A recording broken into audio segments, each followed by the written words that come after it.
Homer, one of the greatest writer history ever saw, इन्हें father of the western literature भी कहा जाता है and without any doubt he is the greatest of all time. देखिए, तो Homer ने अपने पूरे जीवन में कई सारी चीज़ें लिखी होंगी, but we know quite a few.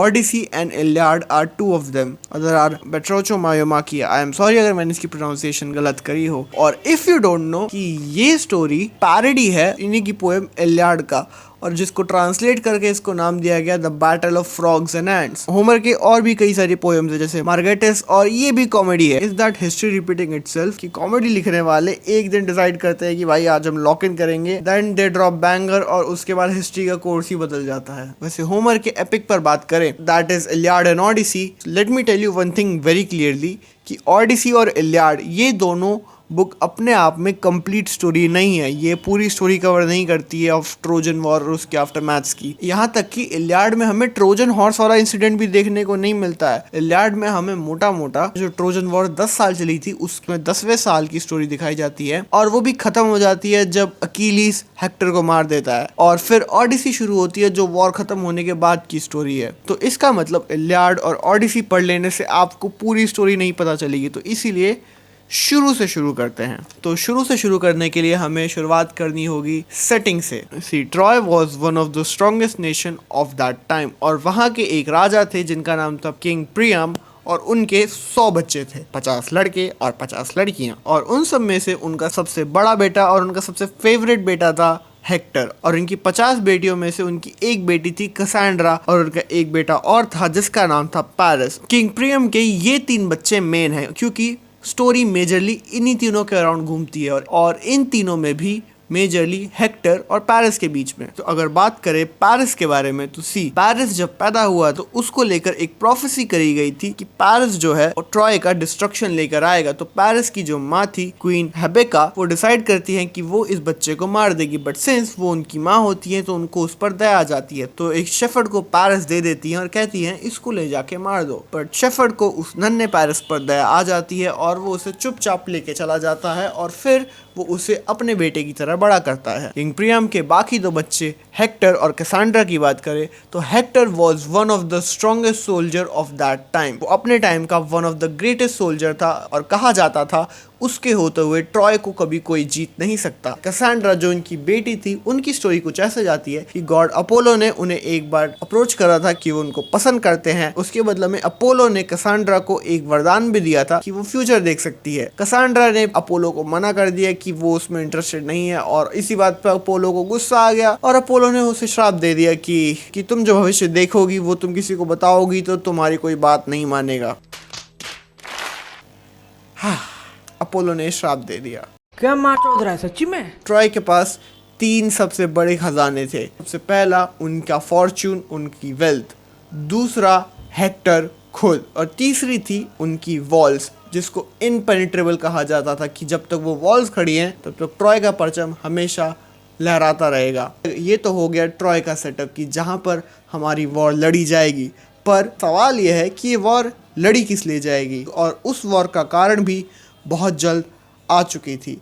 Troy से काफ़ी दूर स्पार्टा में क्वीन लीडा जो बहुत ही खूबसूरत थी, और उनको गॉड्स के राजा ज्यूस ने देखा और ज्यूस को वो काफ़ी अच्छी लगी। तो ज्यूस एक हंस बन के जाता है एंड क्वीन लीडा के साथ अपना काम करता है, जिसकी वजह से क्वीन लीडा प्रेग्नेंट हो जाती हैं और वो 2 अंडे देती हैं। उन 2 अंडों में से उनके 4 बच्चे होते हैं। उन 4 बच्चों में से एक बच्ची थी Helen, and she was the most beautiful women of that time on the planet earth. तो ये तो हो गया हमारे कैरेक्टर्स का सेटअप, बट इन सब के बीच में ऐसा क्या होता है कि हमें इतनी बड़ी एपिक वॉर देखने को मिलती है। तो शुरुआत होती है ओलंपस से। दूर कहीं ओलंपस में किंग पीलियस और निम्फ थेटिस की शादी हो रही थी, और जिसमें लगभग सारे गॉड्स गॉडेस सबको बुलाया गया था, पर goddess of discord and chaos एंड्रेस को उन लोगों ने नहीं बुलाया क्योंकि भाई वो केओस ही गॉडेस है, उसको क्यों बुलाएंगे। और तो इस बात से नाराज एंड्रेस को किसी ने इनवाइट नहीं किया।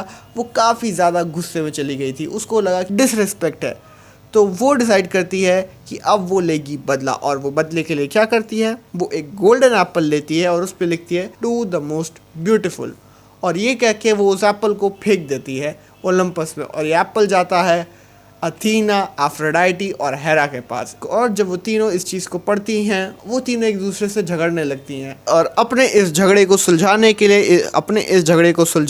लिए और फैसला करने के लिए कि उन तीनों में से सबसे ज्यादा खूबसूरत कौन है, वो तीनों जाती हैं किंग ऑफ गॉड्स ज़्यूस के पास। और सिंस ज़्यूस उन तीनों में से किसी का भी दिल नहीं तोड़ना चाहते थे, तो इस बात से पल्ला झाड़ने के लिए वो बोलते हैं कि देखो, धरती पर एक बहुत ही फेयर जजमेंट वाला आदमी है जिसका नाम है पेरिस।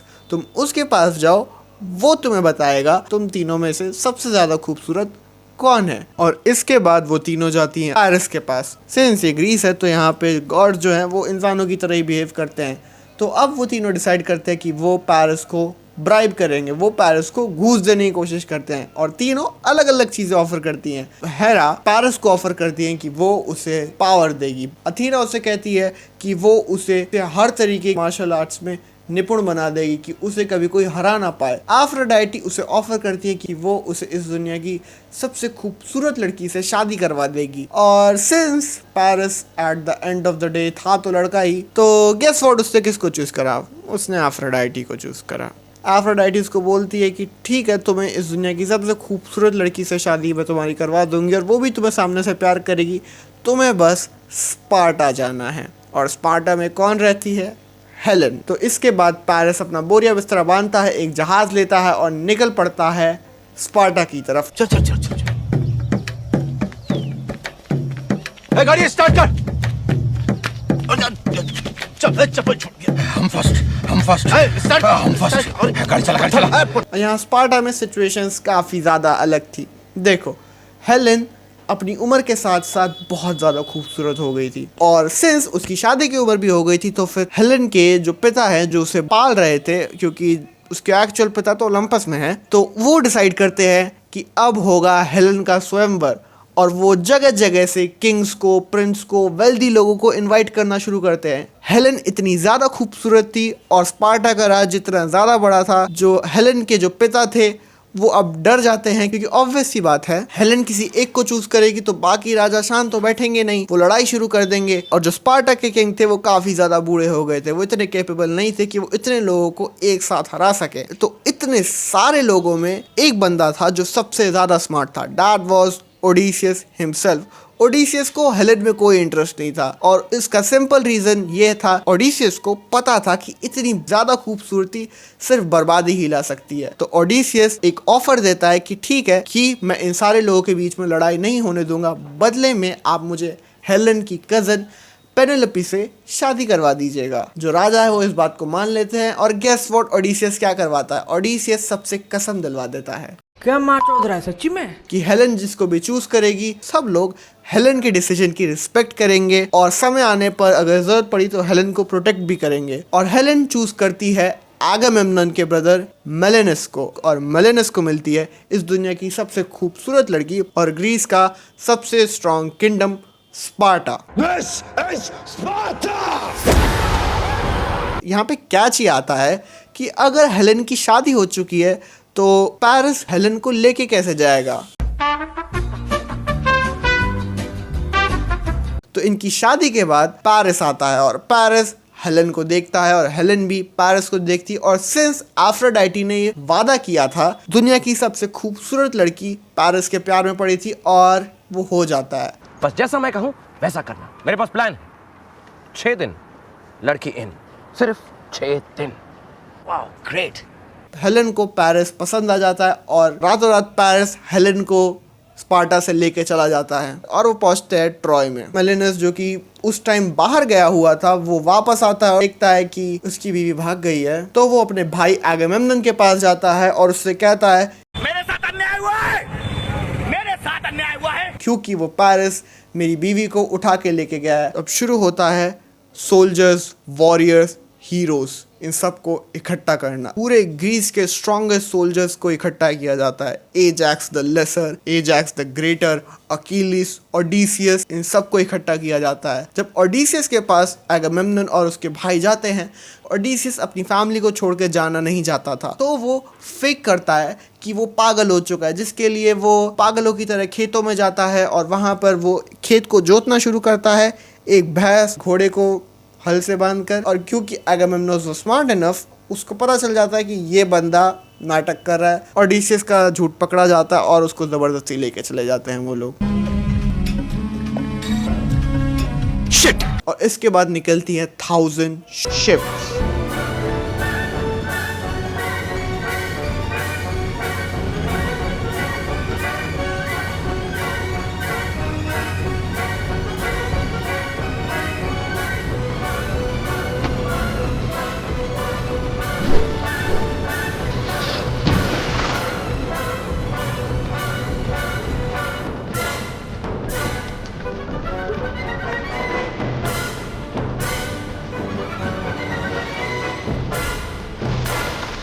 ये जो 1000 शिप्स में जो वॉरियर्स थे इनको बोला जाता था अकेयंस, और अकेयंस और ट्रोजन्स की वॉर लगभग 10 साल तक चली थी। पर इनका ट्रॉय तक जाना भी उतना आसान नहीं था, क्योंकि एगमेम्नन इफ सेइंग ऑनेस्टली काफी हरामी कमीना टाइप का आदमी था।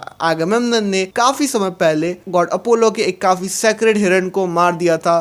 तो जब एगमेम्नन और उसके ट्रूप्स समुद्र में जाने का ट्राई करते हैं तो जो हवाएं होती हैं वो ट्रॉय की उल्टी तरफ चल रही होती है, शोइंग कि गॉड अपोलो उससे काफ़ी नाराज़ है। तो अब एगमेम्नन डिसाइड करता है कि वो गॉड को खुश करेगा एक सैक्रिफाइस दे के, और वो सैक्रिफाइस देता है अपनी बेटी का, और वो अपनी बेटी की बलि देता है अकीलीस का नाम लेकर। अकीलीस जो कि उस टाइम का स्ट्रॉन्गेस्ट सोल्जर था, कि वो उससे शादी करना चाहता है। उसकी बेटी उसकी बात मान कर आती है, बट दैट डिडंट हैपन। और अगर अकीलीस की बात करें तो let me tell you, Achilles was not a normal गाय।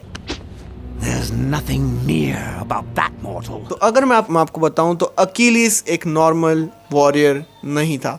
मैंने आपको बताया था कि स्टोरी की स्टार्टिंग में मैंने आपको बताया था कि ओलंपिया में शादी हो रही थी थेटिस और किंग पीलस की। अकीलीस उन्हीं दोनों का बेटा था, और जब अकीलीस पैदा हुआ था तो उसके ऊपर एक कर्स था। उसकी बॉडी काफी ज्यादा फ्रेजाइल थी, काफी ज्यादा कमजोर था वो। ओलंपिया में एक नदी थी, तो उसकी माँ अकीलीस को पैर से पकड़ती है और उसको नदी में डुबा के निकाल लेती है, और अकीलीस इमॉर्टल हो जाता है। But here is the catch. देखो, अकीलीस की पूरी बॉडी तो पानी में सबमर्ज हो गई थी, बट जिस पार्ट को उसकी माँ ने पकड़ा था उस पार्ट को पानी ने नहीं छुआ था।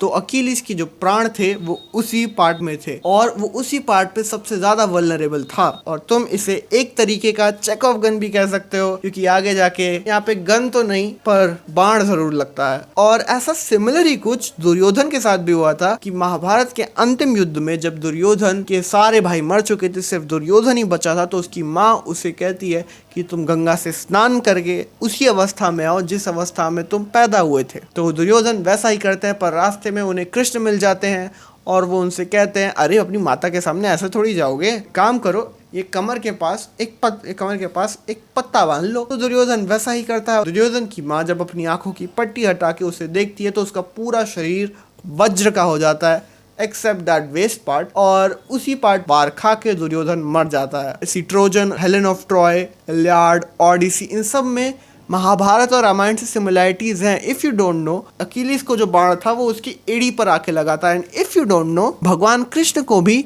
बाण उनकी एड़ी पर ही लगा था, वो वहीं लग के मरे थे। सो यार, there is a lot of similarities. और तमाशा मूवी की एक लाइन भी आती है, वो कुछ गड़बड़ है। क्या? वो लास्ट टाइम आपने मुझे कोई और कहानी सुनाई थी, जब वो बदमाश राजा रावण सीता को उठा के ले जाता है लंका।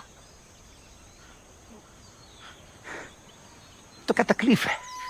प्रॉब्लम क्या है? अरे कहानी कहानी होती है, और वही कहानी हर जगह चलती है, हर वक्त। अयोध्या में, यूनान में, लैला मजनू, रोमियो जूलियट, सिकंदर की चढ़ाई, लंका की लड़ाई, और इस वक्त हमारे आसपास और तुम्हारी जिंदगी, अरे वही कहानी, एक ही। सोचो मत कि कहाँ और कब और किसकी, बस मजा लो कहानी का, दिल खोल के। तो आराम से बैठे हो? हाँ। शुरू करें? वैसे हम टॉपिक से थोड़ा सा भटक गए थे, पर अगर वापस आए तो अकीलीस को लेकर एक प्रोफेसी थी कि अकीलीस की लाइफ के सिर्फ 2 पॉसिबल आउटकम्स हो सकते हैं। या तो वो हमेशा अपने घर पे रहे और वो एक लंबी, एक पीसफुल लाइफ जिएगा, और दूसरी पॉसिबिलिटी उसके जीवन की जो थी वो ये थी कि अकीलीस काफ़ी कम उम्र में ही मर जाएगा, पर वो एक काफी ग्लोरियस डेथ मरेगा और वो उसका नाम युगों के लिए अमर हो जाएगा। ये समझ लो अकीलीस उस टाइम का सबसे ग्रेटेस्ट वॉरियर था। और जब अकीलीस को पता चलता है कि कोई इतनी बड़ी वॉर हो रही है तो अकीलीस तैयार हो जाता है उस वॉर में जाने के लिए। वो अपनी लाइफ की दूसरी पॉसिबिलिटी को चुनता है। देखो, आगामेम्नॉन, मेनेलियस, ओडिसियस, अकीलीस, इन सब की तरफ से जो लोग लड़ रहे थे उनको बोलते थे अकीयंस। ट्रॉय की तरफ से जो लोग लड़ रहे थे उनको बोलते थे Trojans. So it's a war between Achaeans and Trojans. ये वॉर लगभग 10 सालों तक चलती है और इन 10 सालों में से शुरू के 9 सालों में तो अकीयंस ट्रॉय के शहर के अंदर भी नहीं घुस पाए थे, क्योंकि ट्रॉय की जो वॉल्स है उनको इनपेनेट्रेबल बोला जाता था। पर तब भी वो इस वॉर को जारी रख रहे थे, क्योंकि वो ट्रॉय के आसपास के जितने भी राज्य थे उन सबको लूट रहे थे और औरतों को अपनी कॉन्क्यूबाइन बना ले रहे थे। कहानी आगे ऐसे बढ़ती है। आगामेम्नॉन और अकीलीस ट्रॉय के एक पड़ोसी राज्य पे जाते हैं और वहां पे हमला करते हैं और वहां की सारी चीजें लूट कर ले आते हैं। वहां से 2 लड़कियों को भी उठाकर लाते हैं जिनका नाम था ब्रीसिस और कायरेसिस। दोनों बहनें थी और क्राइसिस को आगामेम्नॉन अपने साथ लेके चला गया था, ब्रीसिस को अकीलीस ने अपने साथ रख लिया। पर आगे चल के कहानी ऐसे लेती है कि कायरेसिस को उसके फादर लेके चले जाते हैं पर बायरेसिस को नहीं लेके जाते। तो बायरेसिस जो अकीलीस की कॉन्क्यूबाइन थी, आगामेम्नॉन बायरेसिस को अकीलीस से छीन लेता है, जिससे अकीलीस को लगता है कि उसकी बहुत ही ज्यादा इंसल्ट हुई है। अकीलीस आगामेम्नॉन को मारने वाला होता है पर ओडिसियस उसको रोक लेता है। अकीलीस इसको अपनी इंसल्ट समझता है और वो मना कर देता है कि वो अब आगामेम्नॉन के झंडे के नीचे अब वो नहीं लड़ेगा। और जैसे ही अकीलीस मना करता है कि आगामेम्नॉन के झंडे के नीचे नहीं लड़ेगा, कि जितने भी वॉरियर्स थे उन सब का मॉरल गिर जाता है और वो लोग वॉर हारने लगते हैं। मतलब तुम ये सोचो कि अकीलीस अपने आप में इतना ज्यादा स्ट्रांग था कि उसके वॉर ना लड़ने से लोग इतने ज्यादा डीमोटिवेट हो गए थे कि वो लोग वॉर ही हारने लगे थे। वैसे जीत तो पहले भी नहीं रहे थे पर अब उनका नुकसान और भी ज्यादा होने लगा था। अब आगे ये होता है कि अकीलीस का एक बेस्ट फ्रेंड था जिसका नाम था पेट्रोकॉलस। और पेट्रोकॉलस जब देखता है वो लोग वॉर इतनी बुरी तरीके से हार रहे हैं तो अकीलीस पेट्रोकॉलस को बोलता है कि वो उसका हेलमेट पहनकर वॉर में चला जाए ताकि लोगों को लगे कि अकीलीस लड़ने आया है। और वो लोग उस दिन वॉर सच में ही जीतने लगे थे। कोइंसिडेंटली उसी दिन हेक्टर भी वॉर में लड़ने आया था। और हेक्टर और अकीलीस का अगर मैं डायनामिक समझाऊं, अकीलीस अगर स्ट्रॉन्गेस्ट था तो हेक्टर सेकंड स्ट्रॉन्गेस्ट था। तुम इन दोनों की राइवलरी कर्ण और अर्जुन जैसी भी समझ सकते हो। और जब हेक्टर पेट्रोकॉलस को अकीलीस के हेलमेट में देखता है तो उसे लगता है कि ये अकीलीस ही है और वो उसे मार देता है। और जब शाम को युद्ध विराम होता है और अकीलीस देखता है कि पेट्रोकॉलस मारा गया है तो अकीलीस आग बबूला हो जाता है और वो तय करता है कि वो कल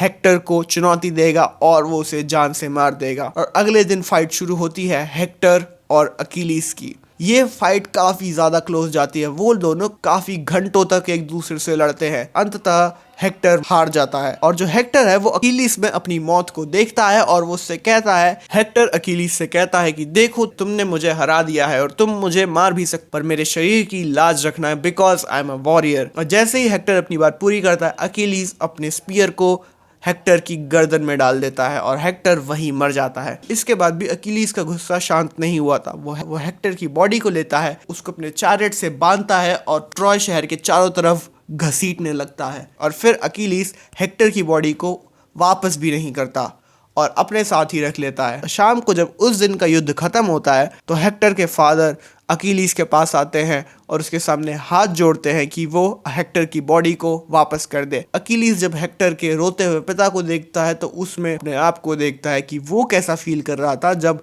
पेट्रोकॉलस मरा था। तो अकीलीस उन पे दया खाकर उन्हें हेक्टर की बॉडी वापस कर देता है। हेक्टर की मौत से पैरिस काफी ज्यादा गुस्से में था। वो अकीलीस को जान से मारना चाहता था पर अकीलीस को लेके यही कहा जाता था कि उसको मारा नहीं जा सकता। इसी बीच में गॉड अपोलो पैरिस को बताते हैं कि अगर वो अकीलीस की एड़ी में मारेगा तो अकीलीस मर सकता है। फिर अगले दिन पैरिस एक एरो लेता है और उसको पॉइजन कर लेता है और फिर वो अकीलीस की एड़ी में मारता है और अकीलीस अपना दम तोड़ देता है और इसी तरीके से अकीलीस मर जाता है, becoming the great hero of the Trojan war. और अकीलीस के मरते ही चीजें और खराब होने लगती हैं क्योंकि अकीलीस को पता था कि उनके पास कोई मौका नहीं है कि वो ट्रॉय को हरा पाए, जिसका सिर्फ एक रीजन था, उनकी वॉल। और फिर यहाँ पर आता है ओडिसियस।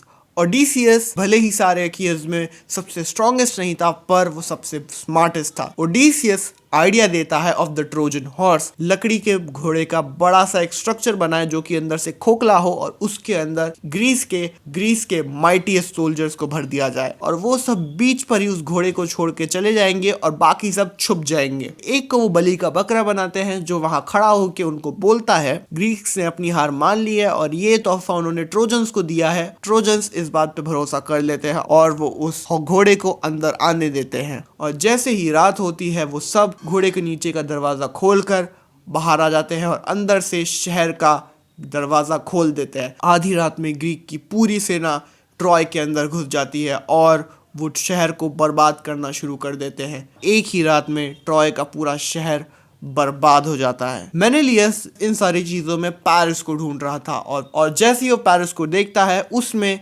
मेनेलियस और पेरिस के बीच का डुअल शुरू होता है जिसमें मेनेलियस वेरी ऑब्वियसली पेरिस पे भारी पड़ता है और वो पेरिस को ऑलमोस्ट मार चुका होता है, पर बीच में गॉडेस एफ्रोडाइटी आके पेरिस को बचा लेती है और उसे पहुंचा देती है हेलेन के पास। और हेलेन जो कि मेनेलियस और पेरिस का डुअल खिड़की से देख रही थी, पेरिस कितना ज्यादा कमजोर है और उसका पेरिस को लेके जो प्यार था वो खत्म हो जाता है। उस एक रात में ट्रॉय पूरा शहर बर्बाद हो जाता है। पेरिस अपनी माँ, अपने पिता, अपने शहर के कुछ बचे हुए लोगों को लेकर आधी रात में ही वहां से निकल जाता है और इसी तरीके से ट्रोजन वॉर खत्म होती है। मेनेलियस हेलेन को अपने साथ लेकर स्पार्टा वापस आ जाता है। अगामेम्नॉन अपनी सारी शिप्स को लेके वापस जा चला जाता है। ओडिसियस जिसका आइडिया था ट्रोजन हॉर्स बनाने का वो भी अपने घर एथिका के लिए निकल जाता है। कहानी बहुत अच्छी होती अगर वो यहीं खत्म हो जाती। यहाँ से हम ओडिसियस की कहानी को आगे बढ़ते हुए देखते हैं। कहानी सिर्फ वॉर के बारे में नहीं थी, ये कहानी थी उसके कॉन्सिक्वेंसेस के बारे में। एक वॉर सिर्फ हार या जीत तक ही सीमित नहीं रहती, वॉर के साथ आते हैं consequences, traumas and sorrow that never ends. War लोगों पर ऐसे घाव छोड़ता है जो सिर्फ उन पर नहीं उनकी आने वाली 7 पुश्तों पर रह जाते हैं। So yeah, that was it for this video. Don't forget to show some love by hitting that like and subscribe button.